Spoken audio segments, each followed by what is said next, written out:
আমাদের নফসটা এইরকম, নফস শুধু চায় শয়তানের সাথে পরকীয়া প্রেম করার জন্য। নফসের সাথে শয়তানের সাথে পরকীয়ায় যদি লিপ্ত হয়ে যায়, তখনই একটা মানুষের জীবনে দুঃখ, দুর্দশা, হতাশা, নিরাশা, পেরেশানি চলে আসে। শয়তান তাকে ফজরের সময় ঘুম চাপিয়ে দেয়, যাতে আল্লাহ তাআলার বান্দা আল্লাহ তাআলাকে সিজদা দিতে পারে। আল্লাহ তাআলার বান্দা ফজরে উঠে আল্লাহ তাআলার কুদরতি পায়ে সিজদা দিয়ে ক্ষমা প্রার্থনা করতে পারে। সেই জন্য শয়তান ফজরের সময় ঘুম চাপিয়ে দেয়। বান্দা যেন তাহাজ্জুদ নামাজ পড়তে না পারে, সেই জন্য শয়তান অ্যান্ড্রয়েড মোবাইল সেট সবার হাতে ঘুমানোর আগে চলে যায়, এক এক করে স্কোর করতে থাকে, আর রাতের পর রাত, ঘন্টার পর ঘন্টা কাটতে থাকে। এই জন্য নফসের সাথে শয়তানের সাথে যেন একটা আলাদা সম্পর্ক হয়ে যায়, এরা যেন মিলতে না পারে।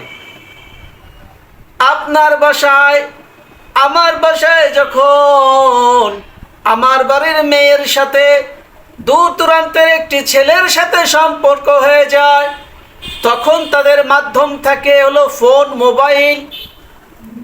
যোগাযোগ করার একটা মাধ্যম হলো ফোন, মোবাইল বা চিঠি। যখন এটাকে কাট করে দেওয়া হয়, কোনো পিয়নের মাধ্যম থাকবে না, তখনই ওই মানুষটা নিরাপদ হয়ে যায়, ওই মেয়েটা নিরাপদ হয়ে যায়, আর পরকীয়া প্রেম ঘটতে পারে না। ঠিক তেমনি ভাবে শয়তানের সাথে আর নফসের সাথে, নফসে আমবারার সাথে যোগাযোগ বিচ্ছিন্ন করে দিতে হবে। তাহলেই আমার আপনার নফস যখন পরকীয়া প্রেম করতে পারবে না শয়তানের সাথে, তখন আমাদের নফস হয়ে যাবে মুতমাইন্না।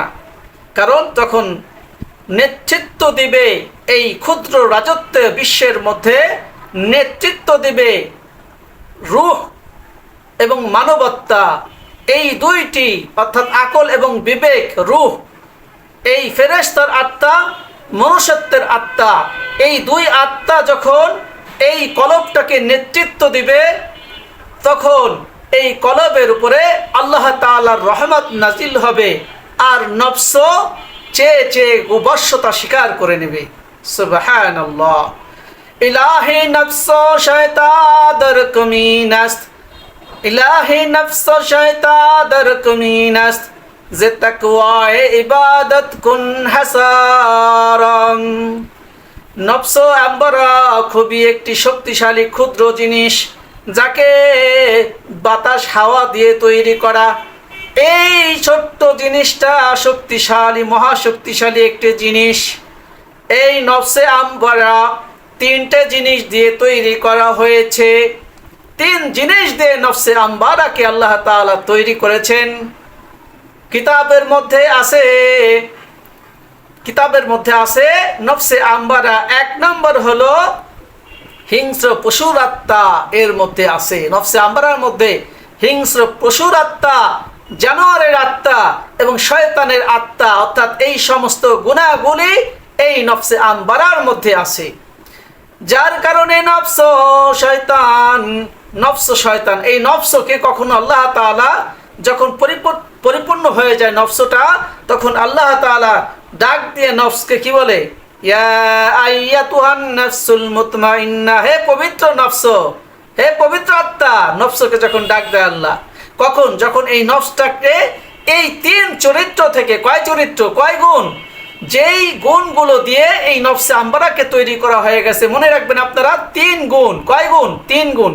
এক নম্বর হলো পশুর আত্মা, যার কারণে খাওয়া দাওয়া, শোয়া, ঘুম ইত্যাদি এটা আছে, পশুর স্বভাবও তাই।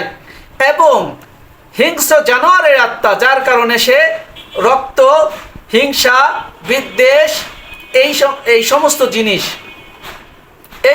জিনিস মানে আপনার যত খারাপ, পরনিন্দা, পরচর্চা, আমিত্ব, এগুলো নিয়ে এটা হলো পশুর আত্মা, হিংস্র জানোয়ারের আত্মা। রক্তারক্তি কাটাকাটি করা এটা হলো পশুর স্বভাব। এই পশুর স্বভাবটাই এই জানোয়ারের আত্মার যেই গুণাগুণ বৈশিষ্ট্য সেটা নফসে আম্বরার মধ্যে দিয়ে দেওয়া হয়েছে।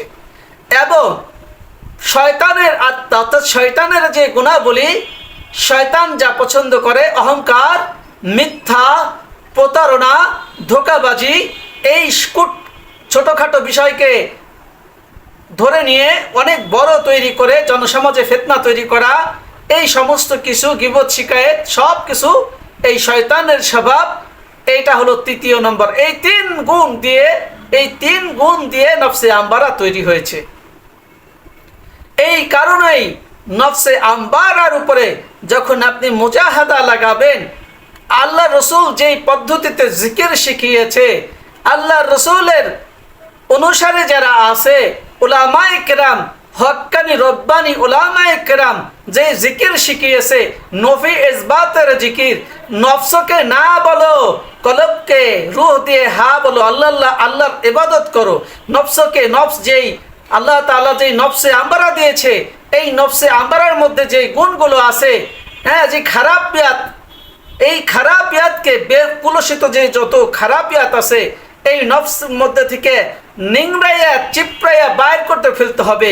এটা তখনই সম্ভব যখন নফি ইসবাতের জিকির আমি আমার কলবে জরব লাগাবো, তখনই এই কলবের মধ্যে আল্লাহর বশ্যতা শিকার হবে, নফসের মধ্যে আল্লাহর বশ্যতা শিকার হবে।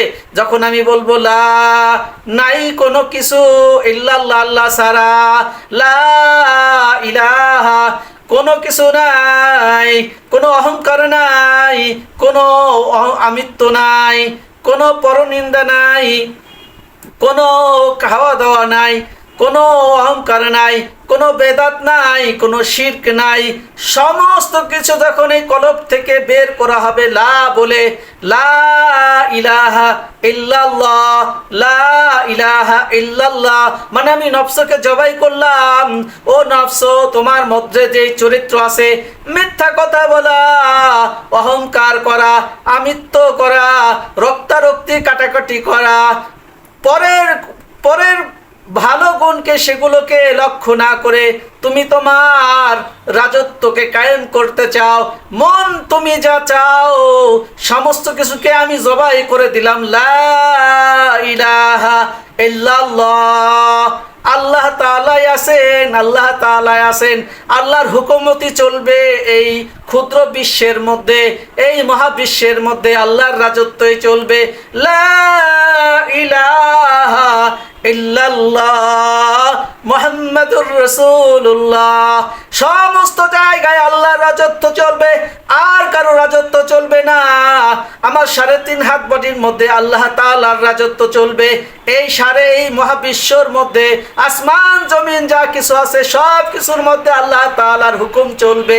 আর এগুলো চলবে তো চলবে কিভাবে চলবে? এগুলো তো চলবে মুহাম্মাদুর রাসূলুল্লাহ, মুহাম্মাদুর রাসূলুল্লাহ সাল্লাল্লাহু আলাইহি সাল্লামের যে তরিকা আছে, পদ্ধতি আছে, এই সব কিছু মুহাম্মাদের তরিকায় চলবে, মুহাম্মাদুর রাসূলুল্লাহ সাল্লাল্লাহু আলাইহি সাল্লামের তরিকায় চলবে, পদ্ধতিতে চলবে। আল্লাহু আকবার। গোটা আসমান জমিনে আর এই ক্ষুদ্র বিশ্ব 3.5 হাত বডিকে বলা হয় ক্ষুদ্র বিশ্ব। এই ক্ষুদ্র বিশ্বের মধ্যে যত হুকুমত চলবে সব আল্লাহ এবং তার রাসূলের হুকুমত চলবে। আসমান আর জমিনের মধ্যে যত হুকুমত চলবে সব আল্লাহ এবং রাসূলের হুকুমত চলবে। তবে যারা এর মধ্যে বাধা দেবে, তবে যারা এর মধ্যে বিঘ্ন ঘটাবে, যারা এর মধ্যে অশান্তি করবে, যারা এর মধ্যে ফিতনা ফাসাদ করবে, কিয়ামতের কঠিন ময়দানে তাদের হিসাব হবে। আল্লাহু আকবার। এই জন্য কলব জগৎকে সাজাতে হলে লা ইলাহা ইল্লাল্লাহ নফি ইসবাতের জিকির করতে হবে। লা বলে নফি করতে হবে, নাই কোনো কিছু নাই, কোনো কিছু থেকে কোনো কিছু হয় না, সব আল্লাহ তাআলা থেকেই হয়। ইল্লাল্লাহ, সব আল্লাহ তাআলাই থেকে হয়। দেখি আর না দেখি সব আল্লাহ তাআলা থেকে হয়। আমার জীবনে যা কিছু ঘটে আর ঘটুক আর না ঘটুক সব আল্লাহ তাআলার তরফ থেকে হয়। আর যা ভালো হয় আল্লাহ তাআলা সব করেন, মন্দও করেন আল্লাহ আমার জন্য, ভালো করেন আমার জন্য। জন্য যা কিছু করেন আমি রাজি আর খুশি, এটাই আল্লাহ তাআলা পছন্দ করেন। সুবহানাল্লাহ সুবহানাল্লাহ। এই জন্য আমাদের এই নফসে আম্বারার উপরে মেহনত করতে হবে, নফসে আম্বারাকে নফসে মুতমাইন্না বানাতে হবে। এই অন্ধকার নফসটাকে আলো দিয়ে, জিকিরের আলো দিয়ে, আনোয়ার দিয়ে পরিপূর্ণ জ্যোতিষ্ময় করে সারা পৃথিবীকে আলোকিত করতে হবে। যখন এইরকম এক হালত অবস্থা হয়ে যায়, এরকম এক অবস্থার হালত সৃষ্টি হয়, তখন আল্লাহ রাব্বুল আলামিন ডাক দিয়ে বলেন, ইয়া আইয়াতুহান নাফসুল মুতমাইন্নাহ, ও নফসে মুতমাইন্না, ও পবিত্র আত্মা, তোমাকে তো আমি খারাপ গুণাগুণ দিয়ে সৃষ্টি করে দুনিয়াতে পাঠাইছিলাম। এখন তুমি আমার স্বীকারোক্তি দিতে দিতে দিতে দিতে দিতে দিতে আমার কথা বলতে বলতে বলতে বলতে তোমার নফসটাকে যখন আলোকিত করে ফেলেছো, এখন আর তোমার মধ্যে কোনো জটিলতা কুটিলতা নাই, কোনো অন্ধকার নাই। এখন শুধু আনোয়ার আর আনোয়ার, ভালো গুণ। আমি আল্লাহ তাআলার যে সিফাতে নূর আছে, সিফত আছে, সমস্ত সিফত যেমন রসুলের কথা অনুযায়ী তুমি সাজাইছো, আমার রসুল যেমন তার জিন্দেগির মধ্যে আমার সিফত ঢুকাইছে, ক্ষমা করে দিয়েছে। আমি রহমান, আমি দয়াময়, আমার রসুলও উম্মতের উপরে দয়াময় ছিল। আমি গফফার, আমার রসুলও গফফার ছিল, আমার রসুলও মাফ করে দিয়েছিল। ও আমার বান্দা, আমার রসুলের উম্মত শোনো, তুমি তোমার জিকির করে করে, তুমি আমার জিকির করে করে যখন নফসটাকে পবিত্র করে ফেললে, এখন আর তুমি তো নফসে আম্বারা না, এখন হলো তুমি নফসে মুতমাইন্না। তাহলে শোনো শোনো, আল্লাহ তাআলা বলতেছে, ও নফসে আম্বারা শোনো, তুমি তো এখন নফসে মুতমাইন্না হয়ে গেছো। সুতরাং আমার নফসে মুতমাইন্নার মধ্যে যারা আছে, অনেক গোলাম আছে আমার, ওই দলের মধ্যে তুমি প্রবেশ করো। সুবহানাল্লাহ।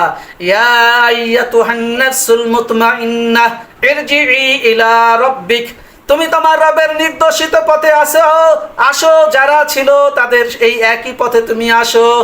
ফাদখুলি ফি ইবাদি, ফাদখুলি ফি ইবাদি, আমার রাস্তায় এই নফিস বাতের জিকির করতে করতে করতে করতে কলবের ভিতরে আলো জ্বালাইতে জ্বালাইতে জ্বালাইতে জ্বালাইতে আমি আল্লাহ তাআলা ইল্লাল্লাহ ইল্লাল্লাহ স্বীকারোক্তি দিতে দিতে দিতে দিতে যখন কলবটা আলোকিত হয়ে গেছে, নফসে আম্বারাটা আলোকিত হয়ে গেছে, নফসে আম্বারা আলোকিত হয়ে গেছে, লতিফায়ে রূহ আলোকিত হয়ে গেছে, লতিফায়ে সের আলোকিত হয়ে গেছে, লতিফায়ে খফি আলোকিত হয়ে গেছে, এখন তুমি নফসে মুতমাইন্না হয়ে গেছো।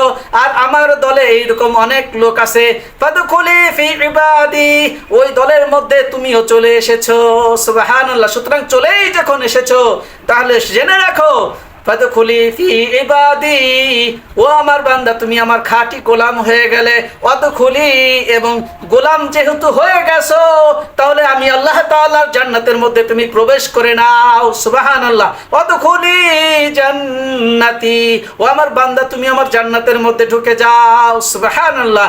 এই জন্য আমার কলবকে আলোকিত করতে গেলে নবী ইসবাতের জিকির করতে হবে, 12 তাসবিহের জিকির করতে হবে। ভাই, জিকিরের মজা সবচাইতে মিষ্টি, সবচাইতে সুস্বাদু, এটা বলে বোঝানো যাবে না।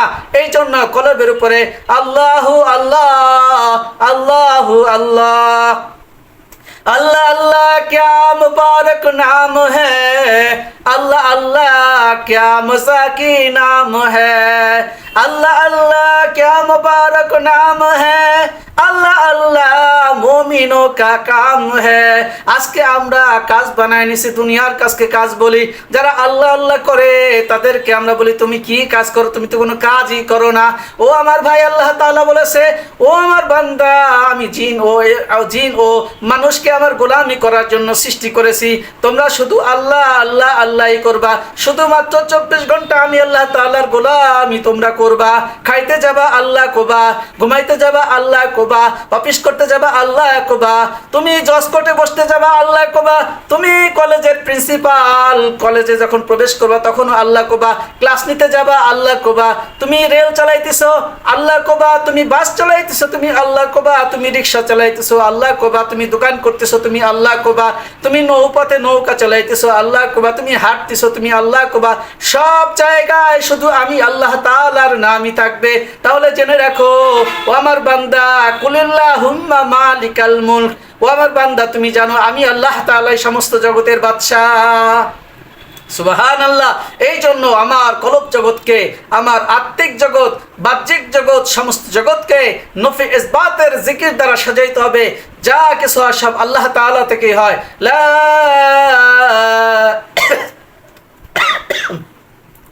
লা ইলাহা ইল্লাল্লাহ মুহাম্মাদুর রাসূলুল্লাহ। এই 24টা অক্ষর, 12 অক্ষর আর 12 অক্ষর 24 অক্ষর, এই কালেমায়ে তয়্যেবা দিয়েই আল্লাহ তাআলা পরিচয়, বান্দার সাথে আল্লাহর সাথে সম্পর্ক করার একটা মাধ্যম, একটা যোগাযোগ তৈরি করে দিয়েছেন। এই জন্য কালেমা তয়্যেবা যে বান্দা পড়ে, তো আর সে আজিমের সামনে কিছু খুঁটি আছে, এই খুঁটিগুলো কাঁপতে থাকে। এই জন্য আল্লাহ তাআলার পয়গম্বর মুহাম্মদুর রাসূলুল্লাহ সাল্লাল্লাহু আলাইহি ওয়াসাল্লাম বলছেন, যখন কোনো বান্দা যখন লা ইলাহা ইল্লাল্লাহ বলে আর সে আজিমের সামনে খুঁটিগুলো কাঁপতে থাকে, আল্লাহ তাআলা জিজ্ঞেস করে, ও খুঁটি তুমি কাঁপো কেন, কি হয়েছে কি হয়েছে? খুঁটিগুলো বলে, অমুক বান্দা তোমার ক্ষমা প্রার্থনা করতেছে, তোমার কালেমা পড়তেছে, তুমি তাকে মাফ করে দাও। তুমি যদি আল্লাহ মাফ না করো তাকে, আমার কাঁপুনি বন্ধ হবে না। আল্লাহ তাআলা ঘোষণা করেন, ও খুঁটি তুমি থেমে যাও, যাও যাও, আমি ওই অমুক বান্দাকে মাফ করে দিলাম। সুবহানাল্লাহ। যেই ব্যক্তি সকাল বিকাল 100 বার লা ইলাহা ইল্লাল্লাহ পাঠ করে, কিয়ামতের মাঠে সে হাসতে হাসতে জান্নাতে যাবে। সুবহানাল্লাহ। এই জন্য হাসতে হাসতে জান্নাতে যাইতে হলে দুনিয়া থেকে আল্লাহ তাআলার খলিফা হতে হবে। আল্লাহ তাআলার খলিফা হতে গেলে নফি ইসবাতের জিকির করতে হবে, বাহ্যিক অঙ্গ প্রত্যঙ্গ দিয়ে আল্লাহ তাআলার গোলামি করতে হবে। আত্মিক অঙ্গ প্রত্যঙ্গ রয়েছে, বাইরে যেমন চোখ কান নাক গলা আছে, ভিতরে আত্মিক দেহের মধ্যেও ঠিক তেমনি আছে। এইগুলোর নাম হচ্ছে রূহ। আর এই রূহের অঙ্গ প্রত্যঙ্গর এক একটা অঙ্গ প্রত্যঙ্গর নাম হচ্ছে লতিফায়ে কলব, লতিফায়ে সের, লতিফায়ে আকফা, লতিফায়ে নফস, লতিফায়ে রূহ, লতিফায়ে কলব। এই সব মিলাইয়া কয়টা? 6 লতিফা। এই 6 লতিফাই হলো রূহের ডালপালা অঙ্গ প্রত্যঙ্গ। এজন্য এগুলোকে জিন্দা রাখতে হবে। লতিফায়ে কলবের খাবার দিতে হবে হলো জিকির, আর লতিফায়ে রূহের খাবার দিতে হবে হলো আল্লাহ তাআলার ধ্যান, আল্লাহ তাআলার জাতের ধ্যান। আল্লাহু হাজিরিন, আল্লাহু নাজিরিন, আল্লাহু মাঈ, जिधर देखता हूँ उधर तू है तू, जिधर देखता हूँ उधर तू है तू, আল্লাহু হাজিরিন। আল্লাহ তাআলা ডাক দিয়ে বলে, আমার বান্দা তুমি সত্য বলেছো, আমি আল্লাহ তাআলা সব জায়গায় আছি। আল্লাহ তাআলা বলে, লিল্লাহিল মাশরিক ওয়াল মাগরিব ফাইনামা তুওয়াল্লু ফাসাম্মা ওয়াজহুল্লাহ আল্লাহু ওয়াসিউন আলিম। আল্লাহ তাআলা ডাক দিয়ে বলো, আমার বান্দা তুমি সত্য বলেছো, ডান দিকে তাকাও, বাম দিকে তাকাও, পূর্বে তাকাও, পশ্চিমে তাকাও, উত্তরে দক্ষিণে উপরে নিচে যেই দিকেই তাকাও, সব দিকেই আমি আল্লাহ তাআলা আছি, সেই দিকেই আমার কুদরতি চেহারা আছে। সুবহানাল্লাহ। এজন্য আল্লাহ তাআলার জাত ও সিফাতের ইয়াকিন, আল্লাহ তাআলার উপরে পূর্ণ বিশ্বাস। শরীয়তের শিকড় হলো 3টা। একটা হলো আল্লাহ তাআলার প্রতি একত্ববাদ স্বীকারোক্তি দিতে হবে, ওয়াহদানিয়াত, এবং আল্লাহ তাআলার মারিফাত এবং ঈমান। এই 3টি হলো শরীয়তের শিকড়। এই শিকড়কে মজবুত করতে হবে তাওহীদ এবং মারিফাত, তাওহীদ মারিফাত ঈমান, তাওহীদ মারিফাত ঈমান, তাওহীদ মারিফাত ঈমান। এই 3 জিনিস আমাকে আগে ঠিক করতে হবে, আর তখনই আমার আকীদা দুরস্ত হবে, আকীদা সহি হবে। এই আকীদা নিয়ে আল্লাহ তাআলার সামনে দাঁড়াইলে মহান আল্লাহ তাআলা খুশি হয়ে যাবে। আল্লাহ তাআলার সামনে দাঁড়াইলে আল্লাহ তাআলা মহব্বত করবে, ভালোবাসবে। এজন্য আমরা সবাই ঈমান আকীদা ঠিক করে যাব, তাওহীদ ঠিক করে যাব, আল্লাহ তাআলার মারিফাত হাসিল করে যাব। আল্লাহ তাআলা কুরআনুল কারীমের মধ্যে এই বিষয়গুলো তুলে ধরেছেন। কামা আরসালনা ফীকুম রাসূলাম মিনকুম ইয়াতলু আলাইকুম আয়াতিকা ওয়া ইউআল্লিমুকুমুল কিতাবা ওয়াল হিকমাতা ওয়া ইউআল্লিমুকুম মা লাম তাকুনু তা'লামুন। এই আয়াত বলেই আমি শেষ করে দিচ্ছি। এটি হচ্ছে তাসাউফের দলিল, মারিফত অর্জনের দলিল, এটাই হচ্ছে ইসলাহের দলিল, এটাই হচ্ছে আত্মিক রূহের তারাক্কি করার জন্য যেই আকীদা দুরস্ত করতে হয়, নফি ইসবাতের জিকির করতে হয়, এটাই তার দলিল, এটাই হচ্ছে তাজকিয়ার দলিল। এটা চোখে মানুষ বুঝে আসুক আর না আসুক, এটাই বাস্তবতা। আল্লাহ তাআলা আমাদের সকলকে আল্লাহ তাআলার মারিফত, আল্লাহ তাআলার একত্ববাদ, আল্লাহ তাআলার প্রতি দৃঢ় বিশ্বাস ইয়াকিন হয়ে যাবে যখন আমরা এই তিন জিনিস ঠিক করব। তা আল্লাহ তাআলা আমাদেরকে ইয়াকিনের নূর দান করবেন, ইয়াকিনের নূর দান করবেন। সেই ইয়াকিনের নূর দিয়ে আমার কবর, আমার হাসর, আমার মিজান, আমার পুলসিরাত, আমার জান্নাত সমস্ত কিছু আল্লাহ তাআলা ঠিক করে দিবেন। আল্লাহ তাআলা আমাদের সকলকে ইলমে